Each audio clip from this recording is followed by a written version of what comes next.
Greetings. Hope you're having a great day so far. I saw this short video on YouTube refuting anarchism. And it's a pretty clever little argument, just a short thing. And so I want to show it to you and just kind of respond to it. I don't believe in monkeys. Okay, but monkeys exist. Well, I don't believe in them. Okay, but that doesn't change the fact that they do exist, and because they exist, we have to contend with that reality. Not me! I'm gonna pretend like they don't exist, and because I'm pretending like they don't exist, eventually I will bring about a world in which they don't in fact exist. Okay, well I have to be honest with you, that sounds wildly delusional. Oh, you see? So much for the tolerant left. Now, I like this guy. I've been following him for, I don't know, a week or two or something like that. I really like his position on Palestine. He makes some really great arguments against what Israel and the United States are doing over there with the Holocaust that's going on. And so I really appreciate that. And what's really interesting is since I've given up my belief in the state, it's easier for me to listen to people with radically different worldviews. And this is a perfect example of this. This guy is a communist. And when I was a statist, I was a constitutional conservative, I guess you would say. Radically different, polar opposite worldview politically when I believed in politics. Back in those days when I was a statist, I probably wouldn't have even listened to this guy. I probably wouldn't have even considered anything he had to say because he had a radically different flavor of statism from mine.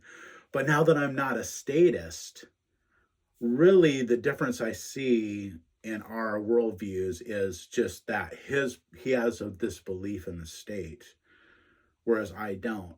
I really don't understand communism that well, I don't think. Although I've been listening, and I'm finding that a lot of the people who are opposed to genocide are actually way far on the left. But reacting to this guy, this Rathbone guy, again, like I say, I like him, and it's a decent argument. Yes, there are monkeys. Monkeys definitely do exist. You can visit them at the zoo. I can show you a picture. Actually hold one in my hands. So monkeys definitely do exist. And if someone said monkeys were not real, and I'm going to pretend that they don't exist, and that's going to make them go away somehow or something, yeah, that sounds a little delusional. Government, though, on the other hand, you can't really show me a picture of government. If I say, show me a picture of government, what would you show me? You would show me a picture of a Capitol building? Would you show me a group of senators? Would you show me the Constitution or something? How can you show me government? Now, we can see the results of it, as horrific as they may be. Palestine is a perfect example of the result of government. The result of people's belief in government leads to stuff like that. Genocide. Absolutely. Government is like Santa Claus. Santa Claus is a great analogy for government on so many levels. He's a fictional character. And that's what government is. Government is fictitious. Governments are corporations, right? Which are just fictitious entities. They're not real. Government can't possibly exist legitimately.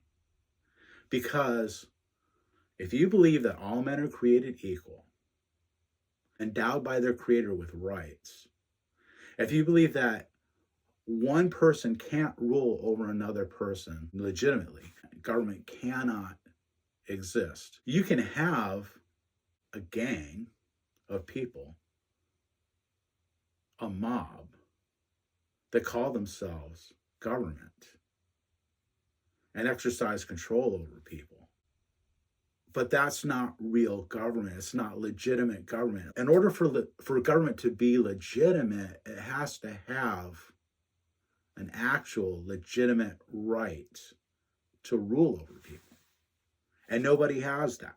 Another great example of government, and probably the best there is, as far as analogy goes, is slavery.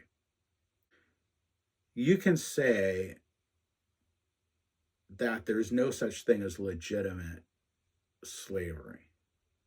That if it's wrong for a person to own another person, and I think we've come to a point to where we all agree on that. I mean, I think even Rathbone would probably agree that it's wrong for people to own slaves.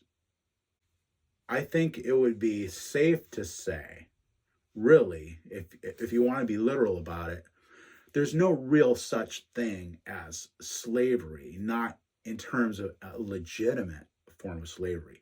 That a slave is really a hostage, not a slave.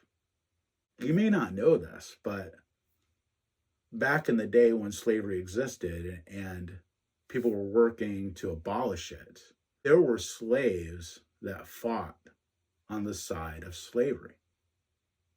It's true, because they were so indoctrinated, they were so brainwashed, they actually believed in the legitimacy of slavery. In fact, most slaves did. If from the time you're born, you're fed this garbage that you are somehow less than other people and that you are property, you come to believe it. I mean, how could you not? Especially if it's what your parents believe, it's what your brothers and sisters believe, it's what everybody tells you. And that's how government works. It's exactly the way that it works. We can use the term government, even though it is not real. And it's not me pretending that it doesn't exist, wishing it will go away. No, I know that there is such a thing as coercion. I know that there is such a thing as gangsters masquerading as government. And I understand that they have the power to force me to do certain things. But they have no legitimate right to do that. And that's the difference. An anarchist just simply understands that government is illegitimate and therefore doesn't really exist. And it's interesting because this guy gets it. He gets what anarchism is, probably better than most anarchists that I hear. Most anarchists don't have as clear an understanding of what it really is. And it's what this Rathbone guy is alluding to. It's that an anarchist understands that government doesn't actually exist, that there's really no such thing, that there are only gangsters, and it's illegitimate. So thanks for the video. That was great. I enjoyed it. I'll be continuing to follow this guy. I think he might figure it out at some point. Right now, he identifies as a communist. Maybe he's going to figure out that communism is just another flavor of the same old statism, and that all of it is illegitimate. All of it seeks to enslave people and control people, and that we don't need it. Hey, have a great day. We'll see you next time.